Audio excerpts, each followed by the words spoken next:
Hello, my name is Jeffrey, and I'm running a relationship and life podcast. The point of this podcast is to kind of like bridge the gap that we've slowly fallen into in terms of like having problems making friends, mending relationships, and growing together as a people. My goal for this podcast is literally so all of us can slowly become the people we want to be and find the people that we're looking for, because I live in Los Angeles and that's a little bit difficult due to the fact that there's just so many of us and so much connectivity that we're very disinterested in each other. There's also a lot of like really interesting life problems that come up that have been solved already, and people just need to practice them and see what works for them. And I also want this to be a community podcast, so I'm going to have a jot form that's linked to wherever you're seeing this. So if you want to pose an idea or ask a question, I will do my best to answer it, as well as get guests that can answer it better than I can, because I really want you to feel good about life, and you to have a good life, and you to have friends and things of that nature. I'm not going to sit here and teach you how to get rich or anything. It's more so we're going to teach you and I'm going to do my best to help solve issues and help with creativity about living life.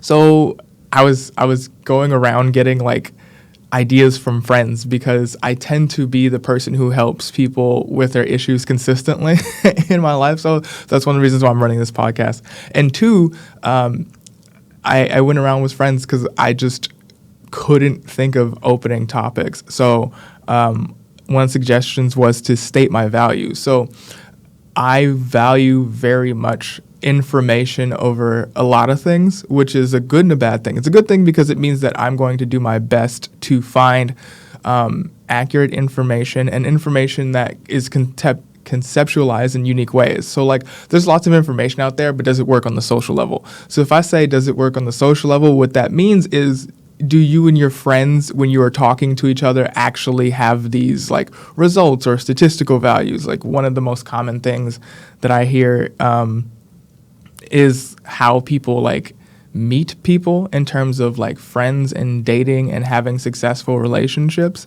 So like, does that work on the social level? Is that what you're seeing in your social life? So that's one of the things that I like to also test. It's like, I have all this information. Now, is it true? Or is it factual for, a wide demographic? So I value information, and it's really, I like to learn. I'm not perfect. I'm not a therapist, and I'm not a counselor. So I will need help, and I will continue to research and learn and talk to friends and experts as I get access to them. So, this is going to be a fun journey for all of us. But yeah, I really value information because it's helpful. What I value over information is action. Because one of the statements that we used to say, like, knowledge is power. No, the actualization of knowledge is power. And we have to remember that and do that and practice it. And it's not easy. And it's okay for it to not be easy. There are tips out there to make it easier, finding your tribe and so much and so forth. But I really do value information.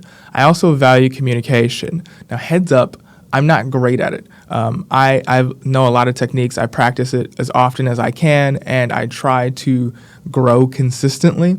But communication is such a linchpin in life. It's insane, like in a good way. Like being able to communicate well will help you with work. It'll help you with relationships. It'll help you with opportunities. It'll even just help you make basic friends or get through any scenario where you have to interact with another person much easier. And I really value learning how to communicate better. And I was having a talk with a counselor recently because, my mental health and where I am is important. And one of the things that came up that was really interesting was that I could teach tips, and a lot of people would teach tips, but a lot of people are looking to have the exact script. They want their hand held for them. And I, as a small business owner, I fully understand that. So I'll try to help as best as I can. I value creativity because I've learned that in this world, it's actually a resource. It's a very vital resource. It's like money, honestly. You have to work to get it and to expand it, and using it will create all kinds of crazy opportunities for you if you learn how to use it in a variety of ways, and it's just super exciting. What else do I value? Um, Relationship wise, I value having very close friends. I know like the huge oval that like goes inwards, like your acquaintances, your friends, your close friends. I value having as close friends as possible.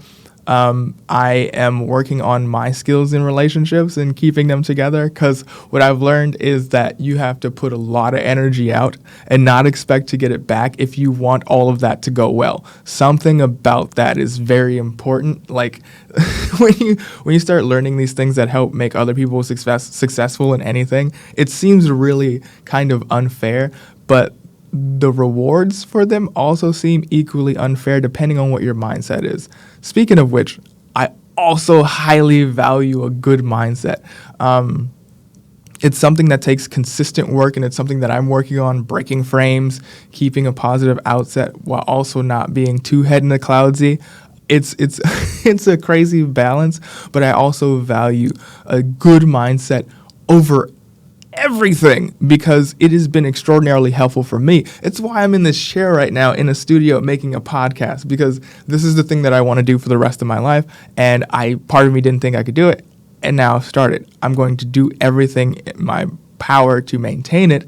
So yeah, something super important. I have ADHD, so memory is a thing, and also just my brain is wired very strange, so I'm going to do my best to keep things in order and interesting for you, because they have to be interesting for me to keep doing them, which is unfortunate, but it's also really fun because I may come up with some very creative solutions for you guys. I also value continuous learning, because that's what I'm going to be doing forever. I used to have a really bad relationship with learning. I was one of the kids that was like considered smart, and being smart, at least in my life, was a mixed bag. It got me through school really quickly. Any basic task can be done really quickly, but it makes me bad at like being a follower sometimes. And also what can be really bad is when anyone, at least in my sphere throughout my life, figures out that you're smart or intelligent, the likelihood of you getting help decreases greatly. At least, like I said, from my sphere. Like I have to go out of my way to get help now, which like that's just life. But growing up, I didn't know that. So I'd ask for help. And even, sometimes in my 20s, I'd ask for help, and people are like, "You're just so smart. You're going to figure it out." And I'm like, I just asked for help. What am I going to do? So, yeah. There's a lot of ups and downs in life, and I'm walking through them with you, and I want to create this podcast so we can walk through it together.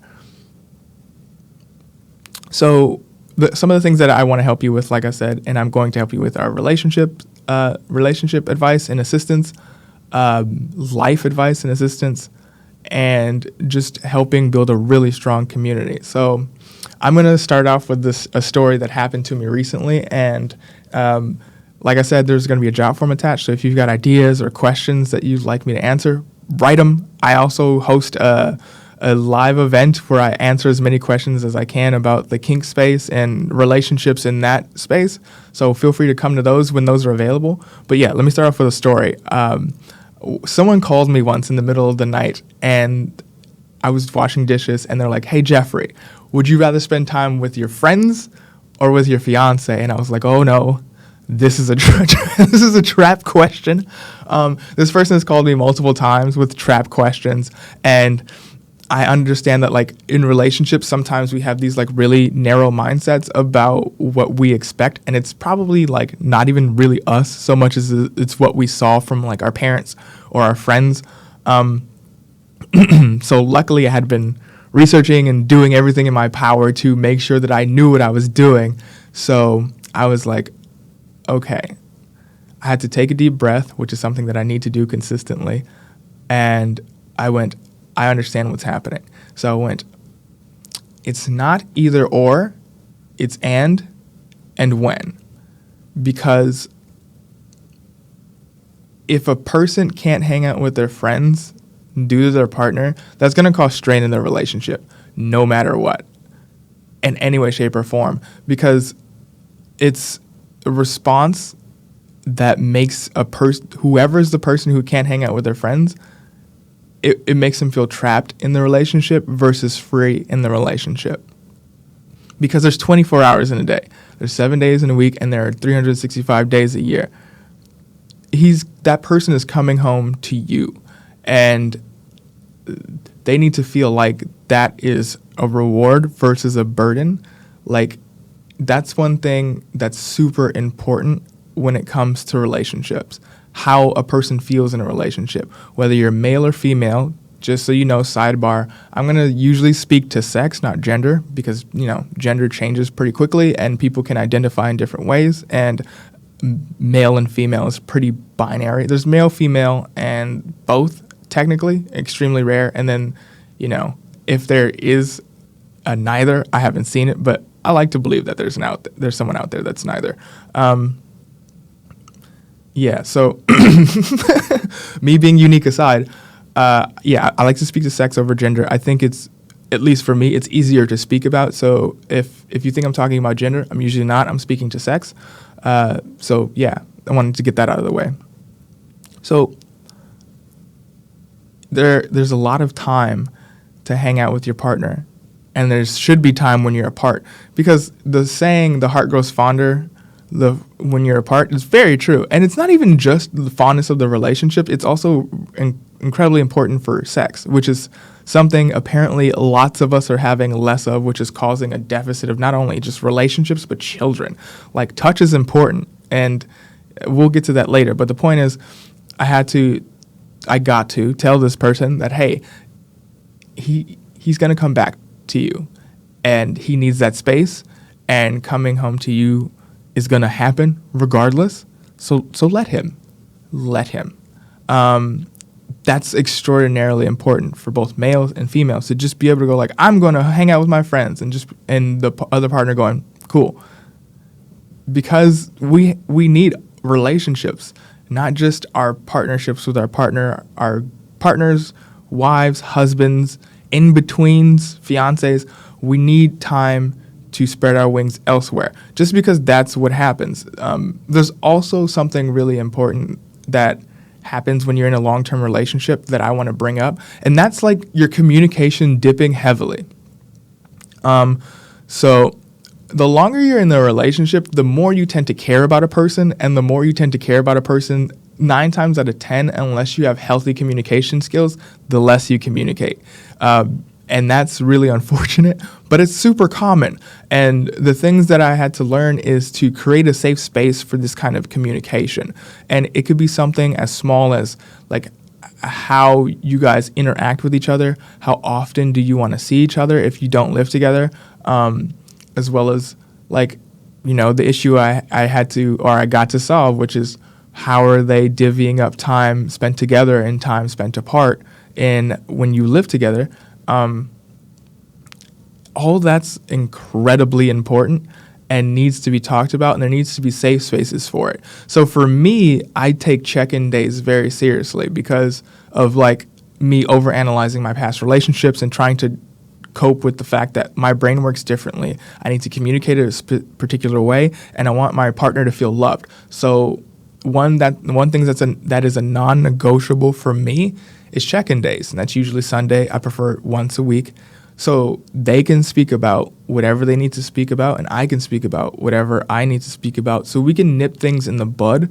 Because when they don't get talked about, they fester and they grow. And unfortunately, since we're humans, negativity is a faster growing weed than the flower of positivity.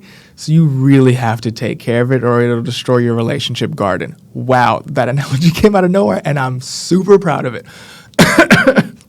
So yes, take care of it, and I would make it mandatory. And what tends to happen from other people that I know that use this technique is they'll like use it less and less as the relationship goes on, and then re-up how much they use it depending on which way the relationship is going in terms of positive or negativity. So I really, really, really recommend this technique for anyone that's in a long-term relationship or wants to be in a long-term relationship, because it allows small things to be talked about so they don't become big things that ends up having to be dealt with. And I especially really recommend this for the sexual component of your relationship.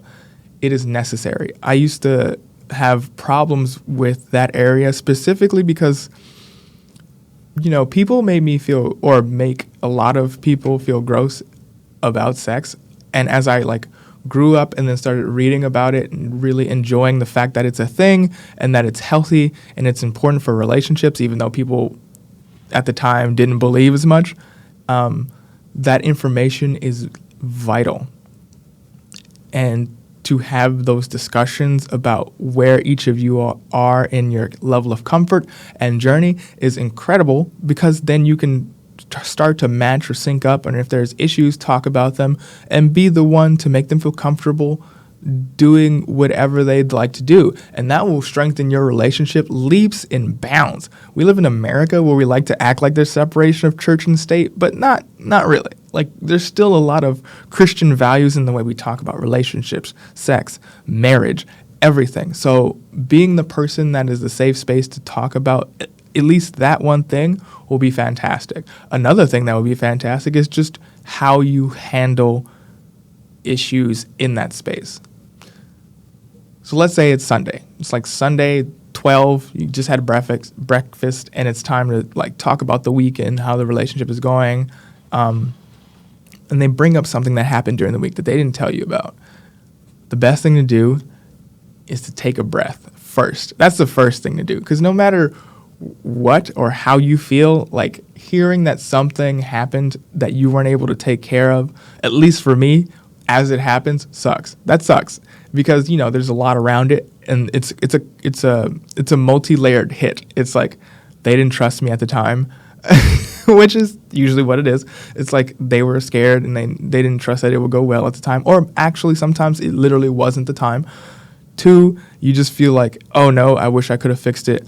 3, it just depending on who you are, sometimes it's, oh no, they hid something from me. So usually that's a multi-layered hit, no matter how many times it happens. You'll get used to it over time, and it won't be such a big deal. It may, because some people are unique, but usually that blow tends to lessen over time, and it gets way better as you learn to start communicating with your partner about the issues that they're having. Even more important is learning to communicate the issues that you are having. So to give you, how I work, I grew up in the middle of my family. So I grew up in the middle of my family. So I was the middle child that got good grades and really didn't do too much aside from, play video games, and actually that was probably it. Play video games, develop programs. I was a nerd's nerd, and I really enjoyed it. And my sisters at the time required more attention for one reason or another. They were in a lot of activities and stuff like that. So I just existed. So especially since my mom knew that kid's fine, he's smart. When you have a life like that, you think it's fine until you get older and realize, oh, I'm not used to communicating my needs or even wants. I'm also not used to going hey, what do I actually need and want? Because, I got used to surviving incredibly well.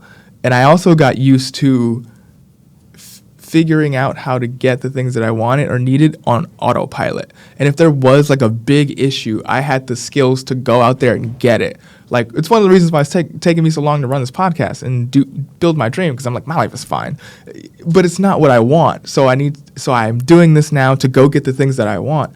And in a relationship, when you're used to not having to really communicate what you want or need, because your brain and your body are going to help you get it no matter what, and you'll still be at that baseline, it gets really difficult to express not only yourself, but yourself to your partner. So really take that time to start working on yourself and communicating with your partner what you need. And a great tip to help with that is do a check-in day with yourself. On a Sunday, same time, open a journal, or even better, because not everybody wants to journal, just turn on your phone's audio recording and just go, all right, it's Sunday, it's this day, here are some things that I wanted to talk about myself. And then be as unhinged as possible. Just say everything, no matter how minute, because even if it sounds insane, if you pay attention to it over the week or re-listen to it later, you'll start to realize that whatever you're putting out on the surface level, there's something deeper in between. 9 times out of 10, a lot of the things that I'm talking about relate to fear, and that's like super annoying. I've been like working on fear and fear responses for a really long time. I don't think it's ever going to go away. It's more, how can I hold hands with fear versus like, how can I overcome it? Because you can overcome some fears, and some fears are just going to hang out forever. They're not going away. So that's how I recommend you figure out how to tell yourself what you want, start figuring out what you want, so you can communicate that with your partner. And that's going to be extremely important. And not even just with your partner, your friends. Because a lot of you, like me, are ambitious and are trying to build something. And even if you're not ambitious and you just want a better life, like now with your friends, your partners, your family, that's incredibly important. One of the hardest discussions I've ever had to have is with my mom. I remember I was moving out for the second time, and it's a trait that I picked up from her that I had to get rid of, where I'm going to do this thing. I'm really proud of it. This, that, and the other. And her first response was to warn me about like the dangers.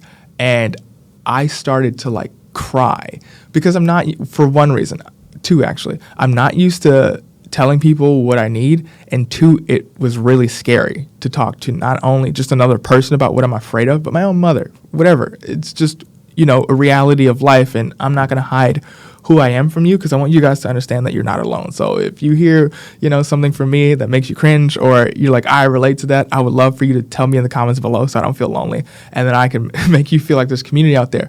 But like I said, I told my mom I was moving out for the second time, and her first response was to tell me all of the dangers that were out there and how, people suck and you should watch out because people cause problems. And I was just like, Mom, I barely have any friends. And I want to make as many as possible. And I just really want you to just give me unconditional support right now. Just unconditional support. I know some stuff is scary. I know some stuff doesn't make sense, but I just need support, because making friends is hard. And if I go out there trying to make friends thinking about what could go wrong, I won't do it. Or if I do it, I will be in such a negative state that it will go wrong.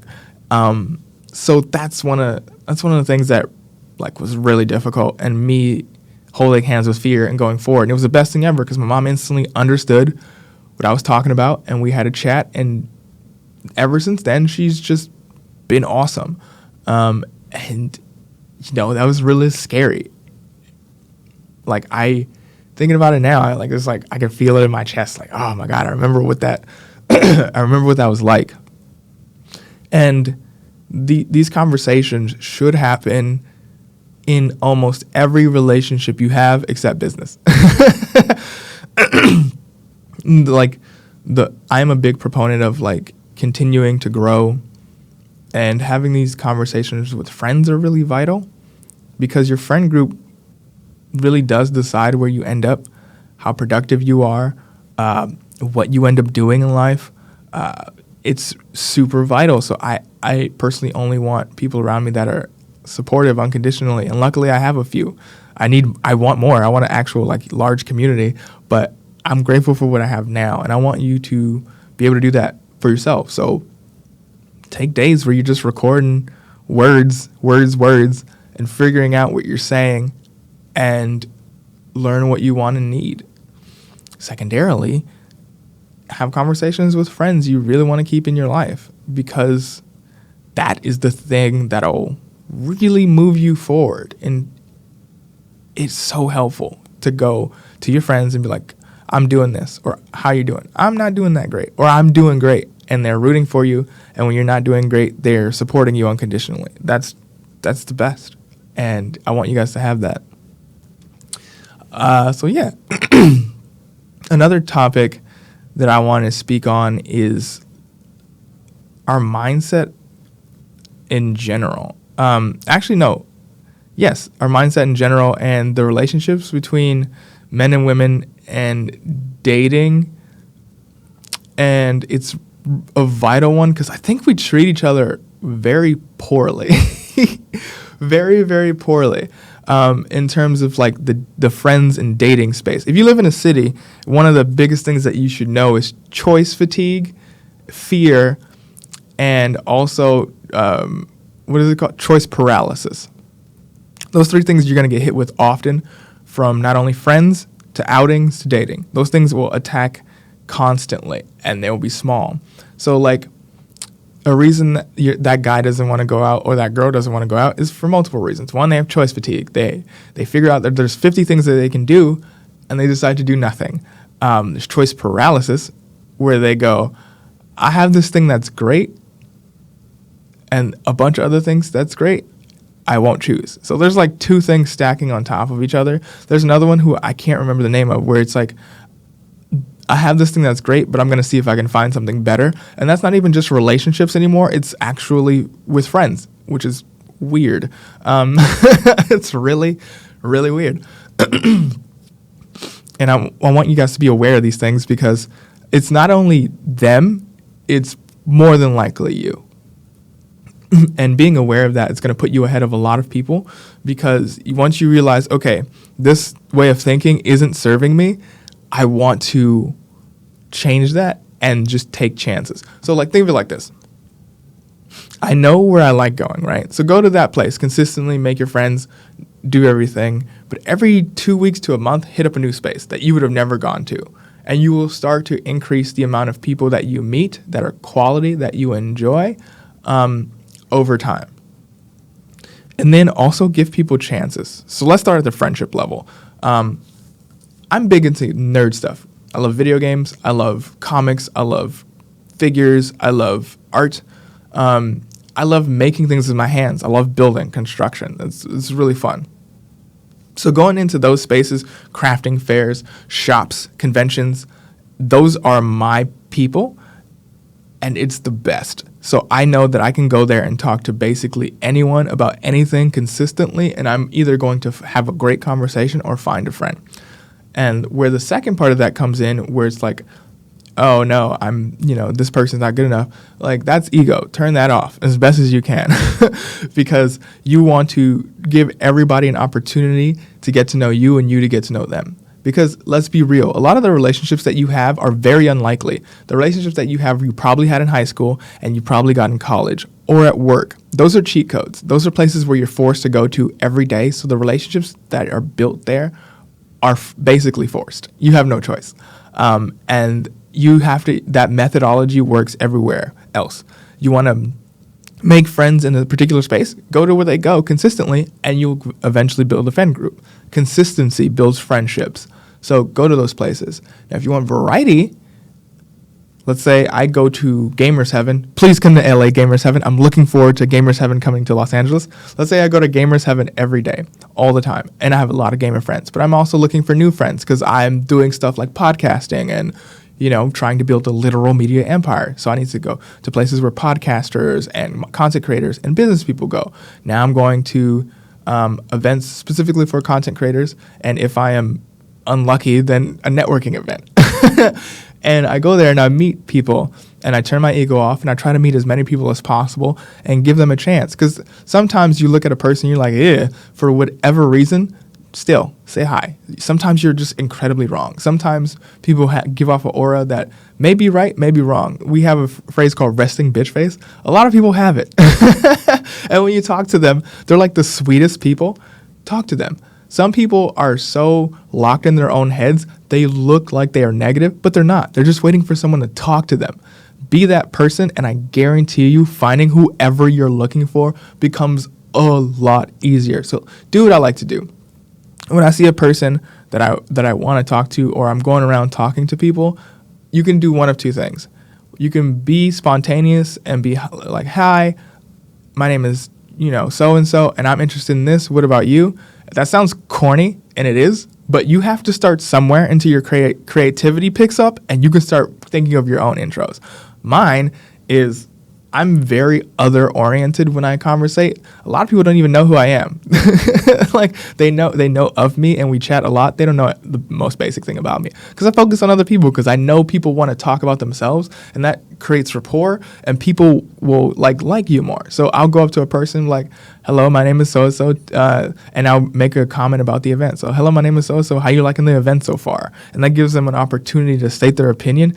And then this is where listening comes in. You just wait until they tell you something that you can kind of like bite on, and you follow through. So, hi, my name is Jeffrey Clark. How's this mixer going? I've been having a good time. What about you?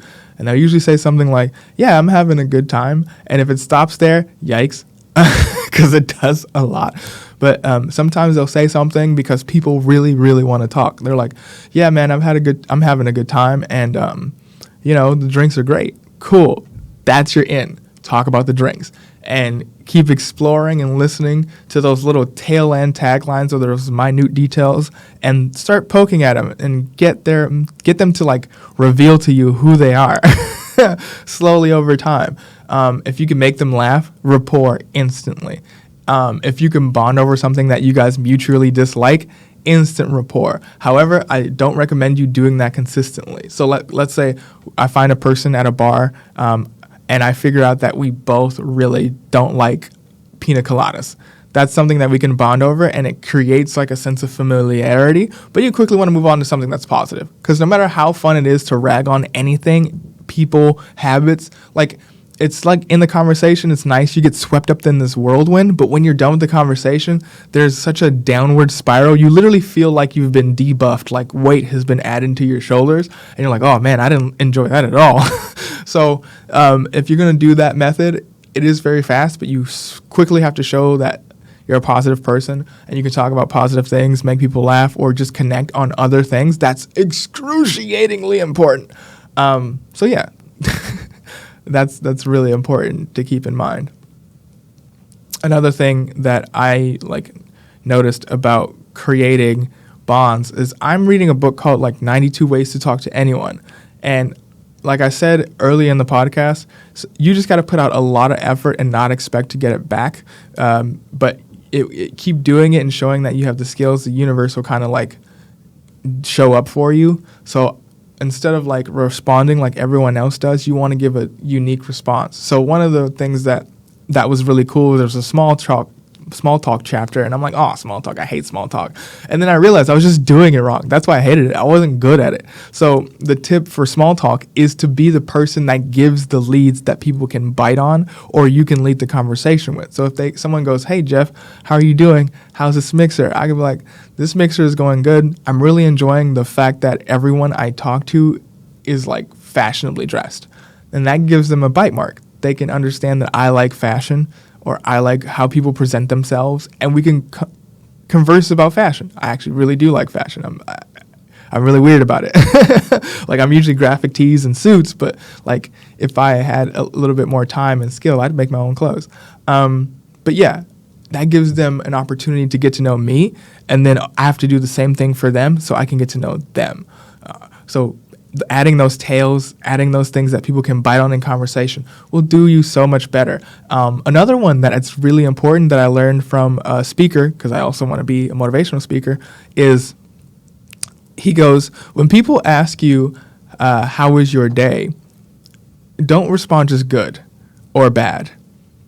Respond with emotion, because no matter if you're male or female, everyone responds to emotion really, really well in terms of they have an emotional response too, and they'll try to connect with you on it.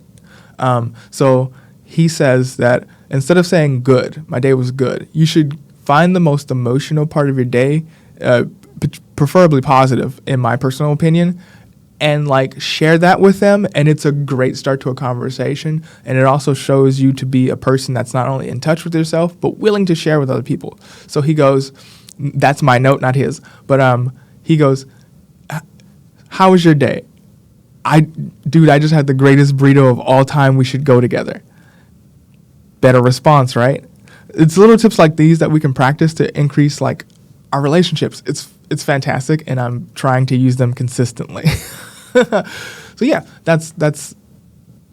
It's really weird how some stuff is so simple that we can't think about them, because they're just so simple. And that's why I said creativity is such a massive currency, and all it takes to be creative is to be creative one time and learn things, and then be creative and active with the things that you learn.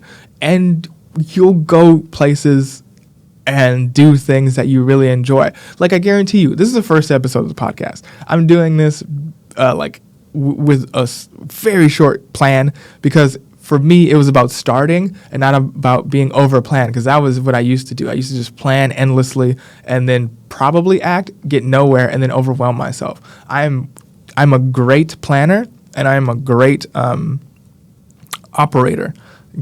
I'm focusing on bringing them together so I can build a massive, business, so I can keep doing this for the rest of my life. I want to just talk, make a bunch of money, help a lot of people, and enjoy life.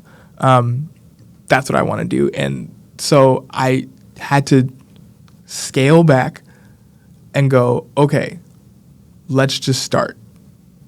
So how this show will look in a few weeks will be completely different, because I will have found ways to make it more interesting, better. You guys will have added your opinions, which I'll be super grateful for. Thank you in advance. But yeah, that's where I'm going to end it. I really appreciate you guys listening to the show. And like I said, there's going to be a jot form attached. So I really want to know what your questions are, your comments are. How can I make the show better? What would you like to see? Any guests that you would want on? I'm working on that myself. But like I said, this is just me starting. And I hope this inspires you to start something. And I hope me continuing to do this will also help you find the drive to do whatever you want to do, whether it's something as small as being able to just catch a giant fish, or as big as looking for your husband or wife. That's a big task too. So thank you all for listening. Let me do a quick recap. My name is Jeffrey. I want to help you with the relationships. I want to help you with life. I'm walking through it with you. I'm going to do everything in my power to make sure that this is a fun and interesting experience, and that I add as much value as possible. I love you guys. We're going to be talking about relationships, sex, family, all of it. It's really difficult for a lot of people. So having the space to talk about it, whether it's listening to this podcast with a friend, or listening to it with yourself, journaling, voice recording, try all of that. But yeah, my name is Jeffrey.